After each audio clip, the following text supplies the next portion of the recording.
हाँ, ओफो, इतनी गर्मी में खेत में काम करना तो बड़ा मुश्किल हो गया है। थोड़ा पानी पी लेता हूँ। लेकिन यही खेत है जिसकी वजह से मैं खा पीकर जिंदा हूँ, नहीं तो कब का मर ही जाता। इसी खेत में काम करके पैसा कमाऊंगा, धीरे धीरे अपनी जिंदगी सुधारूंगा। हाँ, सब कुछ करूंगा। अरे ये क्या भयानक गर्मी पड़ रही है। आहा, इस गर्मी में महल के बाहर निकलने का मन ही नहीं करता, और वो भी इस खुले मैदान से होकर जाना पड़े। अरे वहां तो माधव काम कर रहा है, बहुत ध्यान से काम कर रहा है। चलो थोड़ा इसे परेशान करते हैं। इसी बहाने मन हल्का हो जाएगा। चलो चलो चलो। हाँ, नहीं, मुझे काम पर ध्यान देना चाहिए। अरे माधव बाबू, अरे ओ माधव बाबू, क्या कर रहे हो? खेत में काम कर रहा हूं मंत्री जी। क्यों, क्या हुआ? हर समय ये पूछना जरूरी है क्या कि क्या कर रहे हो, क्या है? हो, बड़ी हिम्मत आ गई है तुझमें, मेरे सामने मुंह चला रहा है? मैं मुंह कहाँ चला रहा हूं? मैं तो अपना काम कर रहा हूं। आप हमेशा मुझे परेशान क्यों करते हैं? मैं तो कभी आपके काम में दखल नहीं देता, तो फिर आप मुझे क्यों परेशान कर रहे हैं? अरे, बड़ी बातें सीख गया है। सुनो, महारानी ने कहा है कि इन किसानों को ज्यादा सिर मत चढ़ाया करो। तुम लोग तो मामूली किसान हो, दिन भर खेतों में पड़े रहते हो, तुम्हारी कोई कीमत नहीं है। और अगर ज्यादा ऊंच नीच हुई ना तो मैं महारानी से कह दूंगा, समझ गए? हाँ, सब समझ गया। जाइए, मुझे महारानी का डर मत दिखाइए, बात करते हैं। क्या? तो तुझे महारानी से डर नहीं लगता? रुक जा, मैं तेरा डर निकालता हूँ। अभी रुक जा, तू तो गया, देख अब तू। अरे ये क्या मेरे मुंह से निकल गया? अब न जाने ये क्या मुसीबत लेकर आएगा। महारानी, अरे महारानी कहाँ है आप? यही हूँ महाराज, कहिए, कुछ कहना था? हाँ, देखिए, मुझे कुछ दिनों से एक बात कहनी थी आपसे, सोच रहा हूं मैं। क्या सोच रहे हैं? असल में रानी, मैं बहुत दिन से महल के बाहर घूमने नहीं गया और राज्य में घूमने का मौका भी नहीं मिला। अब राज्य में क्या चल रहा है, प्रजा की स्थिति क्या है, मुझे कुछ भी पता ही नहीं है।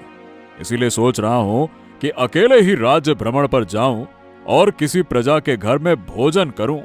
इससे प्रजा और मेरे बीच नजदीकी बढ़ेगी, उनके दुख दर्द मैं खुद समझ पाऊंगा और उनकी खुशियों में भी शामिल हो पाऊंगा। क्या कहती हैं आप? ये आप क्या कह रहे हैं?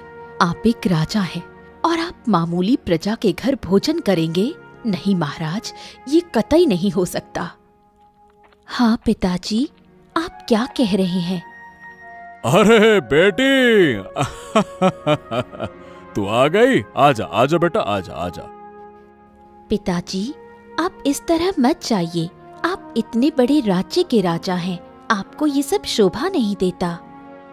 नहीं रानी, मैं तो जाऊंगा ही। तुम लोग मुझे जितना रोकना चाहो रोक लो, लेकिन हम एक राजा हैं, राजा, और ये हमारा कर्तव्य है कि हम प्रजा के बीच में जाएं। अब शायद तुम लोग इसे ना समझो, इसलिए समझाना मेरा काम भी नहीं है। लीला, मैं आ गया, जरा पानी ला दो। अरे बहुत प्यास लगी है, बहुत गर्मी है। अरे बाप रे बाप, देखा भी नहीं जा रहा, इतनी तेज धूप है। लीला। हाँ जी, सच कह रहे हो, अभी तो इतनी गर्मी है, आगे पता नहीं क्या होगा। ये लीजिए, मैंने थोड़ा शरबत बनाया है। ओह हाँ, शरीर ठंडा हो गया। अरे तुम जैसा खाना बनाती हो वैसा ही ठंडा शरबत भी बनाती हो। आहा, पीकर मन खुश हो जाता है। हाँ, बस, अब हाथ मुंह धो लो, मैं खाना परोस रही हूँ। बहुत भूख लगी है ना? चेहरा देखकर ही लग रहा है एकदम सूखा सूखा लग रहा है।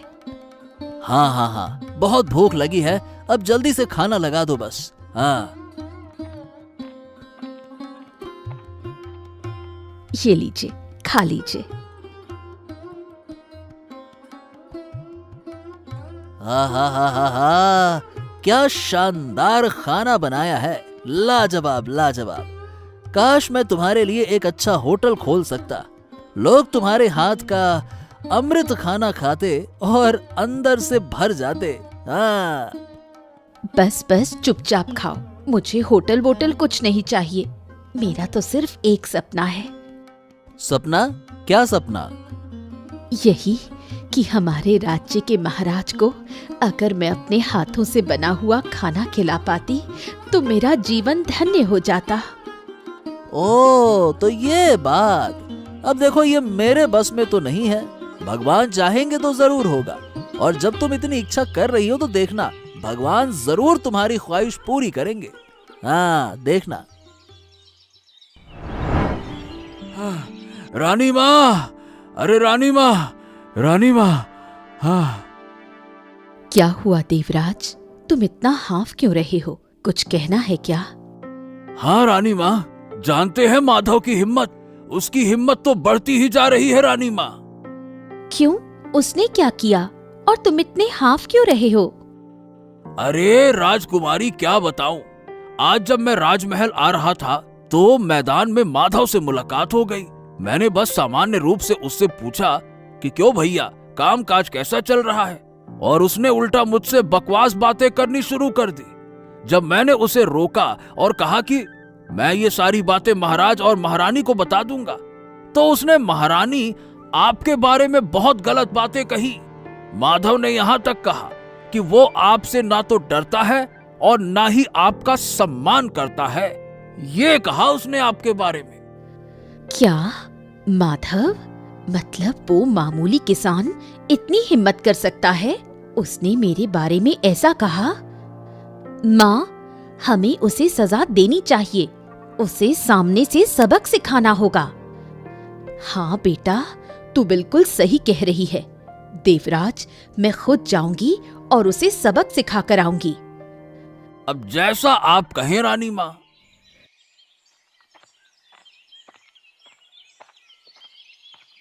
अरे माधव, कैसे हो? बहुत दिनों बाद मुलाकात हुई। और बताओ, खेत में काम कैसा चल रहा है? हाँ, बस चल रहा है, न ज्यादा अच्छा न ज्यादा बुरा। अच्छा। अच्छा, मैं अब चलता हूँ। अरे अरे अरे अरे, रुको माधव, अगर बुरा न लगे तो क्या मैं जान सकता हूँ कि तुम्हें हुआ क्या है? मतलब इतने उदास, तुम्हारे चेहरे से ऐसा लग रहा है कि तुम किसी बात से बहुत ज्यादा परेशान हो। हाँ, दरअसल बात यह है कि आज जब सुबह मैं काम कर रहा था ना, तो देवराज मेरे पास आया। अब तुम तो जानते हो इतनी गर्मी में काम करना कितना मुश्किल होता है, और ऊपर से वो आकर बेकार की बातें करने लगा, जिससे कि मेरा दिमाग ही खराब हो गया। गुस्से में मुझसे निकल गया कि मैं महाराज और महारानी से नहीं डरता। बस फिर क्या था, उसने मुझे बहुत कुछ सुना दिया और धमकी देकर चला गया कि वो मुझे देख लेगा। ओह, तो ये बात है। सही बताऊं तो वो देवराज किसी का भला देख ही नहीं सकता। तुम तो जानते हो उसका स्वभाव। सिर्फ इसीलिए कि वो महामंत्री है, कोई उससे कुछ कह नहीं सकता, नहीं तो वो कब का उसे राज्य से बाहर निकाल दे। खैर चलो, तुम चिंता मत करो, ऐसा कुछ नहीं होगा। हमारे राजा बहुत अच्छे हैं, वो जो भी करेंगे सोच समझ कर ही करेंगे, निश्चिंत रहो। अरे बाप रे बाप, कितनी तेज गर्मी पड़ रही है, मैं तो थक गया घूमते घूमते। चलो किसी प्रजा के घर दोपहर का भोजन कर लिया जाए, लेकिन किसके घर जाऊं, किसके घर? आसपास में यही सबसे नजदीक है, चलो यहीं चलता हूं। देखता हूं ये घर किसका है। कोई है? अरे कोई घर पर है क्या? हाँ, आ रही हूँ। अरे महाराज, आप, ये मेरा कितना बड़ा सौभाग्य है कि आप स्वयं मेरे घर आए हैं। आइए आइए, अंदर आइए। आराम से आराम से आराम से, इतना आओ भगत करने की जरूरत नहीं है। दरअसल आज मैं राज्य भ्रमण पर निकला था, तो सोचा कि दोपहर का भोजन किसी प्रजा के घर में कर लूं। क्या आप मेरे घर में भोजन करेंगे? ये तो मेरा सौभाग्य है। आप बैठिए, मैं अभी आपके लिए भोजन की व्यवस्था करती हूँ। तुम्हें कोई परेशानी तो नहीं होगी ना? अरे ऐसा मत कहिए महाराज, मैं तो कब से यही चाहती थी कि आपको अपने हाथों से बना भोजन कराऊं, और आज मेरी ये इच्छा पूरी हो रही है। लीजिए बैठिए, कुछ खास नहीं बनाया है, पर जो भी है उम्मीद है आपको पसंद आएगा। हाँ हाँ हाँ हाँ हाँ हाँ, क्या स्वाद है, क्या स्वाद है। तुम्हारे हाथ का खाना बहुत लजीज है, सच में बहुत संतुष्टि मिली। हमारे राजमहल में रोज तरह तरह के पकवान बनते हैं, लेकिन वहां तो संतोष ही नहीं मिलता जो तुम्हारे हाथ के खाने में है। अद्भुत अद्भुत अद्भुत। धन्यवाद महाराज। अरे कहाँ हो माधव? अरे भाई बाहर आओ, बाहर आओ, जरा हमें दर्शन तो दो। माधव! अरे देवराज बाबू, आप मेरे घर भी आ गए मुझे परेशान करने के लिए, हैं? खबरदार माधव, तुम्हारी हिम्मत देखकर मैं दंग रह गई हूँ। ये देखिए महारानी, आपके सामने भी ये मुझसे इस तरह से बात कर रहा है। सोचिए, जब आप नहीं थी तब इसने मुझे क्या क्या नहीं कहा होगा। हैं? नहीं नहीं नहीं नहीं नहीं महारानी, मैंने कुछ नहीं कहा। देवराज बाबू ही मुझे बार बार परेशान करने आए थे, इसीलिए गुस्से में दो चार बातें बोल दी। अगर इससे आपको अपमान महसूस हुआ हो तो मैं क्षमा चाहता हूँ, कृपया मुझे माफ कर दीजिए। माफी? माफी तो तुम्हें नहीं मिलेगी। तुमने सुबह देवराज को बहुत बुरा भला कहा। तुम्हारी किस्मत अच्छी थी कि मैंने ये बातें महाराज को नहीं बताई। अगर बताती तो तुम्हारी क्या हालत होती तुम सोच भी नहीं सकते। देवराज बाबू ने आपको झूठ समझाया है महारानी। चुप रहो। कौन झूठ बोल रहा है और कौन सच, मैं अच्छे से जानती हूँ। हाँ, कृपया मुझे माफ कर दीजिए महारानी, मैं क्षमा प्रार्थी हूँ। माफी तुम्हें नहीं मिलेगी, और हाँ, तुम्हारी सजा ये है कि आज से तुम्हारी सारी जमीन तुम्हारी नहीं रही। कल से अगर तुम्हें वहां देखा गया तो तुम्हें जीवन भर के लिए कैद में कर दिया जाएगा। तुम आ गए। सुनो ना, आज जो हुआ उसे सुनकर तुम खुशी से पागल हो जाओगे। अरे अरे, क्या बात है, क्या बात है? इतनी खुशी की क्या बात है, मुझे भी तो बताओ। आज दोपहर जब मैं रसोई में थी, अचानक किसी की आवाज सुनी। बाहर जाकर देखा तो समझो कौन था। कौन था? स्वयं महाराज।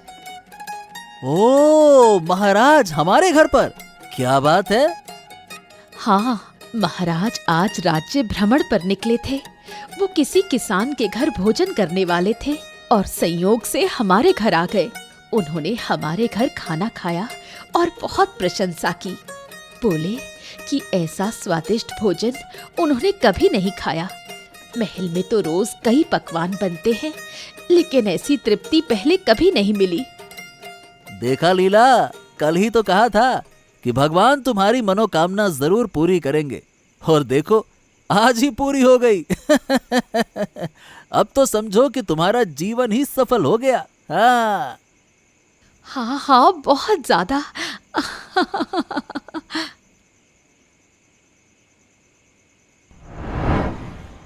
अरे, आप लौट आए। यात्रा कैसी रही? और दोपहर में ठीक से भोजन मिला या भूखे ही रह गए? अरे अरे अरे अरे अरे अरे, इतनी सारी बातें एक साथ, किसका जवाब दूं पहले? चलो एक एक करके बताता हूँ। देखो, यात्रा बहुत अच्छी रही, कई जगह कमियां दिखी जिन्हें सुधारना होगा, और दोपहर का भोजन तो भाई वाह वाह वाह वाह, लाजवाब था। सच? कहाँ भोजन किया आपने? आदित्य और उसकी पत्नी लीला के घर। लीला ने खुद सारा खाना बनाया था। वाह वाह वाह वाह, क्या स्वाद था। बहुत दिनों के बाद इतना तृप्त होकर भोजन किया है। वाह, ये तो बहुत अच्छा हुआ। लेकिन आपको पता है मेरे साथ क्या हुआ? क्या हुआ? देवराज ने मुझे बताया कि माधव ने उसका बहुत अपमान किया, इसलिए मैं और राजकुमारी उसके घर गए।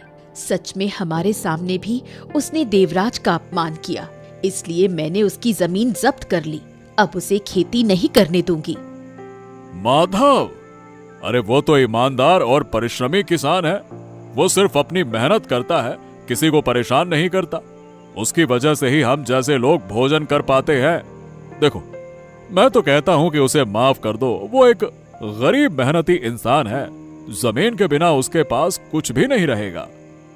लेकिन महाराज। अरे कोई लेकिन वेकिन नहीं रानी, उसे माफ करो, छुट्टी करो उसकी।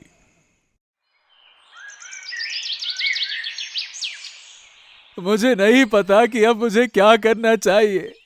अरे कैसे जिंदा रहूं? वो जमीन ही तो मेरी सब कुछ थी। जो भी पैसा आता सब खेती में लगाता था। अब अगर मेरी आखिरी उम्मीद वही जमीन मुझसे छिन गई तो मैं कैसे जीऊंगा, कैसे जीऊंगा? मरने के अलावा कोई तरीका नहीं है। अरे अरे अरे, क्या हो गया माधव दा? तुम यहाँ अकेले बैठे रो क्यों रहे हो? अरे तो और क्या करूं मैं, अब क्या करूं? अरे माधव दा, बस बस बस बस, शांत हो जाओ। क्यों रो रहे हो? क्या हो गया? और तुम मरने की बातें क्यों कर रहे हो? बताओ मुझे, क्या बात है? अरे कैसे मैं जीऊं? मेरी जमीन, मेरी आखिरी उम्मीद उस देवराज ने छीन ली। मैंने तुमसे कहा था ना कि देवराज जरूर कुछ करेगा, और उसने सचमुच अपने वादे को निभाया। वो कल महारानी और राजकुमारी को मेरे घर लाया था। उसने महारानी को मेरे खिलाफ झूठी बातें कही, और महारानी ने उसकी बातें सुनकर मेरे एक भी शब्द पर विश्वास नहीं किया। और फिर उसने मेरी जमीन मुझसे छीन ली और कहा कि अगर मुझे फिर जमीन पर देखा तो मुझे बंदी बना लिया जाएगा। हो, तो ये बात है। देखो, मेरे हिसाब से तुम्हें महाराज के पास जाना चाहिए। वो जरूर तुम्हारी बात सुनेंगे। यही तुम्हारे लिए सबसे अच्छा तरीका होगा। वाह वाह वाह वाह वाह, क्या मजा आया। वो माधव किसान को महारानी ने जिस तरह से झाड़ा है ना, हा हा हा हा हा, मेरी तो आत्मा तृप्त हो गई। आत्मा को जैसे शांति मिली हो। है, अब अगर कोई मेरे पीठ के पीछे आएगा तो ऐसे ही उसे सजा दूंगा। महामंत्री देवराज को चुनौती देना इतना आसान नहीं है। अब कोई मेरी आंख में आंख डालकर बात नहीं कर पाएगा। चलो राजमहल में जाकर कामों को निपटाता हूं। कितनी गर्मी है, बहुत प्यास लगी है। आंखें भी धुंधली हो गई हैं। कोई तो मदद करे। ए बूढ़ी, तेरे कारण मैं टकराया। क्या अंधी हो गई है क्या? देख नहीं सकती? ओफो, कितना असहनीय है। माफ करना बाबा, दरअसल मैं बूढ़ी हूँ। इतनी गर्मी और सूरज की तेज रोशनी में मेरी आंखें धुंधली हो गई थी, इसलिए सामने देख नहीं पाई और गलती से आपसे टकरा गई। माफ कर दीजिए।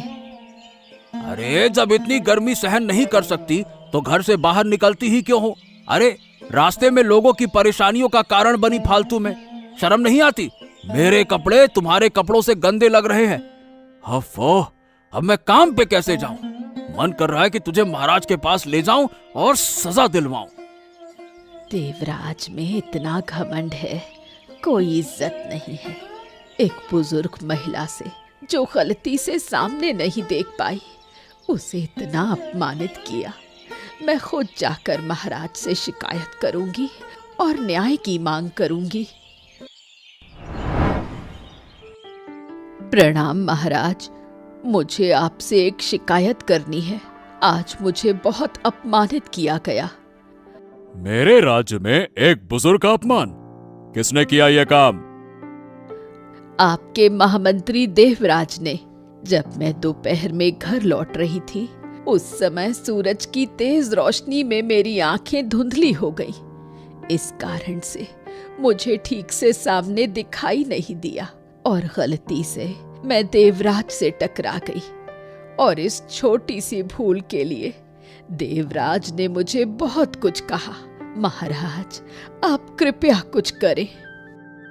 हाँ महाराज, महामंत्री देवराज तो लोगों को नुकसान पहुंचाने और बुरा करने के अलावा कुछ नहीं कर रहे। हाँ महाराज, जब मैं खेतों में काम कर रहा था तो देवराज मुझे बेवजह तंग कर रहा था, और जब मैंने काम की वजह से उसे एक दो बातें कह दी तो वो मुझे महारानी का डर दिखाने लगा। फिर अगले दिन महारानी खुद आकर मेरी जमीन ले लेती हैं, और मैं समझ गया कि इसमें महारानी का कोई दोष नहीं है, क्योंकि देवराज ने शायद महारानी की कान भरे हैं, उनसे झूठी बातें बोली हैं, सब झूठ बताया होगा।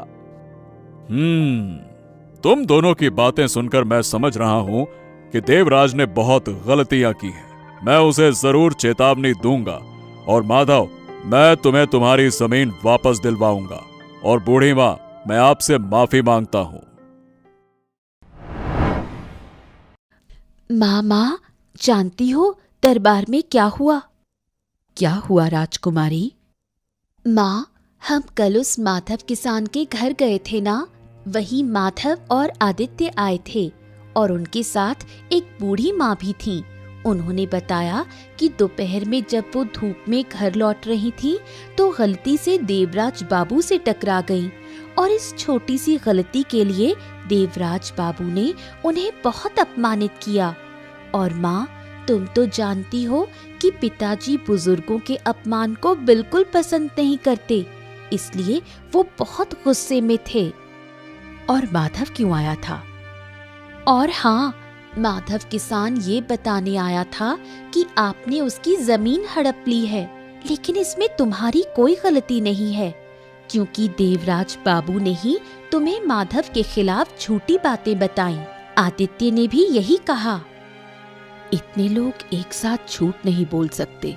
जरूर इस मामले में देवराज की गलती होगी। इस बात की तह तक जाना होगा।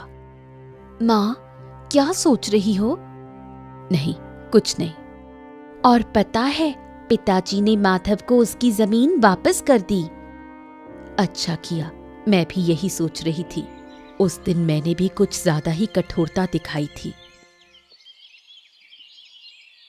प्रणाम महाराज, प्रणाम प्रणाम प्रणाम। शुभ प्रभात, शुभ प्रभात। बहुत खुश लग रहे हो देवराज, क्या बात है? मैं तो हमेशा ही खुश रहता हूँ महाराज, इसमें नया क्या है? हाँ, खुश तो रहोगे ही। लोगों को परेशान करने और उनका अहित करने के अलावा तुम्हारे पास और तो कोई काम है नहीं। मतलब आप ये क्या कह रहे हैं महाराज? क्या मैंने कोई गलती की है क्या? कल मेरे पास वो बूढ़ी आई थी जिन्हें तुमने सिर्फ टकराने की वजह से बहुत अपमानित किया, और माधव किसान भी आया था जिसकी जमीन तुमने षड्यंत्र करके छीन ली। मैंने तुम्हें इस राज्य का महामंत्री बनाया है। अगर तुम इसी तरह करते रहे तो मुझे राज्य के लिए कोई और महामंत्री ढूंढना पड़ेगा, समझ गए? महाराज, इन्हें क्षमा कर दीजिए, गलती हो गई, लेकिन इंसान से ही तो भूल होती है। तुम चुप रहो, तुम्हारी ही शह पर महामंत्री इतना बढ़ गया है। मुझे क्षमा कर दीजिए महाराज, ऐसी गलती दोबारा नहीं होगी। मुझे क्षमा कर दीजिए महाराज, क्षमा कर दीजिए। हाँ, और एक बात याद रखना, अगर दोबारा ऐसी कोई खबर मिली तो उसी दिन से मैं तुम्हें महामंत्री पद से हटा दूंगा, समझ गए? लीला, अरे ओ लीला, कहाँ हो? महाराज, आप आइए। अजी, सुनते हो? देखो कौन आए हैं। अरे महाराज और महारानी, आप दोनों स्वयं हमारे घर पर आए हैं। आइए आइए आइए आइए आइए आइए, बैठिए बैठिए बैठिए। अरे, इतनी भागदौड़ करने की जरूरत नहीं। असल में महाराज जिस दिन यात्रा पर निकले थे, उस दिन दोपहर में इन्होंने लीला के हाथों का बना भोजन किया था, और राजमहल लौटकर इतनी तारीफ की तो मैं भी खुद को रोक नहीं पाई और चली आई खाने। और रानी तो रोज रोज राजमहल का खाना ही खाती हैं, तो सोचा इसका भी स्वाद बदलना जरूरी है, इनको भी तुम्हारे हाथ का खाना खिलाता हूँ। बहुत अच्छा किया रानी माँ। मैं बहुत खुश हूँ कि आप दोनों हमारे घर आए। अरे पहले ये बातें बाद में करना, पहले खाना ले आओ। मैं महाराज और महारानी के बैठने का इंतजाम करता हूँ। आइए ना, आइए आइए, बैठिए बैठिए। लीजिए महाराज, लीजिए रानी माँ, खाना खाइए।